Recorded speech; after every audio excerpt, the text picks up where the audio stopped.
They were nothing short of savage beasts who attempted to kill her and left, convinced she was dead. Did you really think I was that foolish?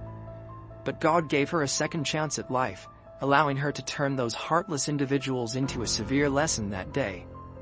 Welcome back to Nacho Movie Recaps. I may not have a huge subscriber base yet, but every comment you leave is like a spark of motivation that keeps me going and striving to create better content for you. The movie opens with a sweeping view of a seemingly endless desert, framed by rugged, towering mountains, perfect for desert hunters. A helicopter soon touches down, carrying Richard and his girlfriend Jennifer. They're heading to Richard's secluded desert home to enjoy some quality time together before his annual hunting trip with his buddies.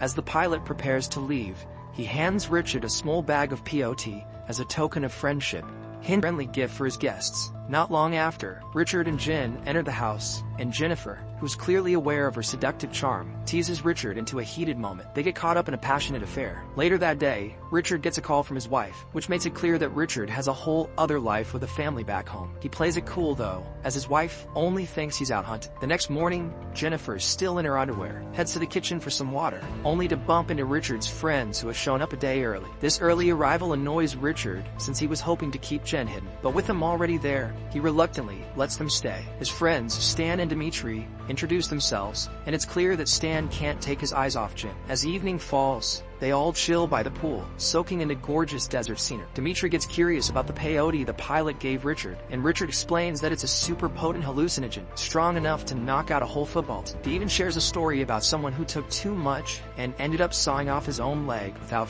To keep things calm, Richard asks Jen to stash the peyote somewhere safe, but instead of hiding it away, she sneaks it in her necklace, curious about the drug. Later, Jen puts on a sultry dance to entertain the guys, with Stan being the most mesmerized by her moves. He's completely drawn in as she flirts with him. The following morning, Stan finds Jen and offers to have breakfast with her since Richard is out. He tries to make a move, but Jen brushes him off, heading back to her room. Undeterred, Stan follows her, still convinced she's into him because of the night. When Jen coldly rejects him, telling him he's not her type, especially because of his height, Stan is both hurt and enraged. Unable to control his lust, Stan forces himself on Jen. Dimitri walks in during the assault, but does nothing. He simply watches, then turns up the TV to drown out her cries. Hours later, Richard returns, noticing something's off with his friends. Stan admits there was a problem with Jen, but doesn't spill the details. When Richard checks on her, Jen, visibly shaken, demands to leave immediately and asks for a helicopter. Richard, piecing together what happened, scolds his friends, but doesn't seem overly concerned. Jen insists she wants out, but Richard tries to calm her down by promising that his friends will apologize, and even offers her hush money. Furious,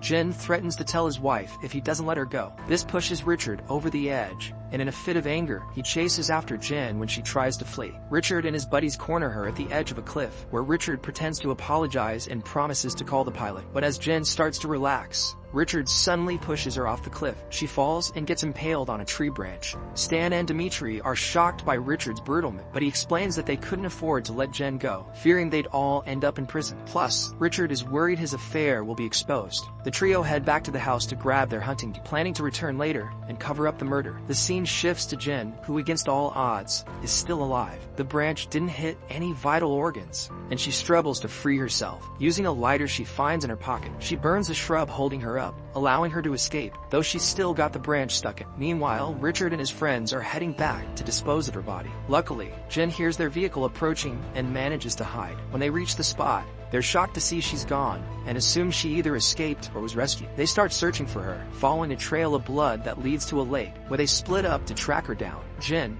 despite her severe injuries, continues her escape. She hears Dimitri nearby on his quad bike, and hides by holding her breath underwater until he leaves. Spotting his rifle, she sees a chance to fight back, but Dimitri catches her off guard. Unfortunately for Jen, the gun is unloaded, and Dimitri lured her into a trap. Dimitri gets in touch with his two buddies, but before he does, he tries to have some fun by tormenting Jen. Luckily, Jen manages to grab a knife from Dimitri's pocket, stabbing and killing it, leaving his body floating in the lake. She takes his gear and keeps running, but the vehicle she's using runs out of gas. Jen, with a tree branch still stuck in her stomach, has no choice but to continue on foot. She stumbles upon a cave and decides to rest there, still in agony from her injuries. As the pain becomes unbearable, Jen remembers the drug she had hidden in her necklace. Without much thought, she swallows them, hoping for some relief. The effects hit her hard, causing hallucinations and strange sensations. Under the influence of the drugs, Jen begins to patch herself up, cutting the branch out of her stomach with a calmness that doesn't match the pain she should be. To stop the bleeding, she uses a hot can to cauterize the wound. Meanwhile, Stan, still in the car, wakes up, unaware of what happened to Dimitri. When he heads to the lake, he's horrified to find Dimitri's body floating in the water. Though he's furious, he holds back his rage,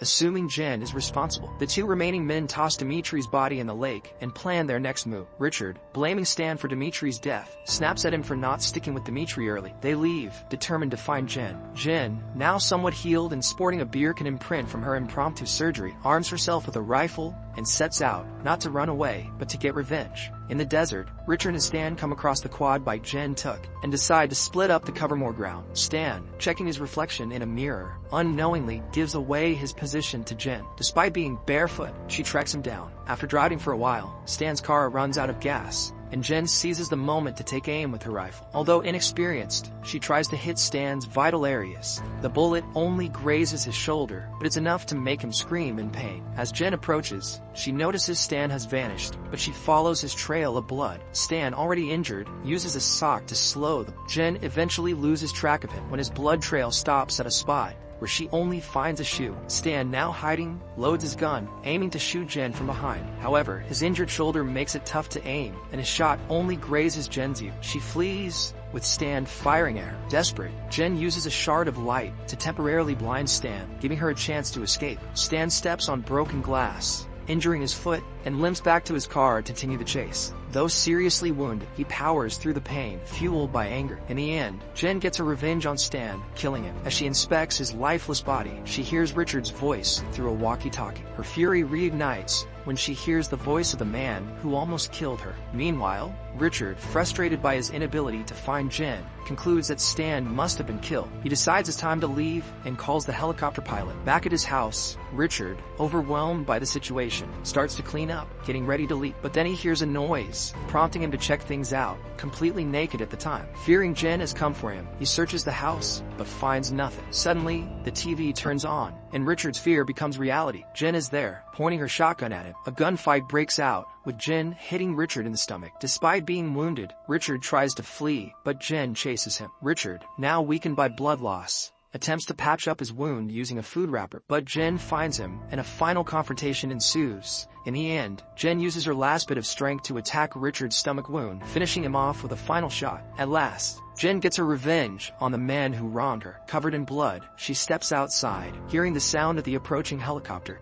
Thanks for watching Nacho's Movie Recaps.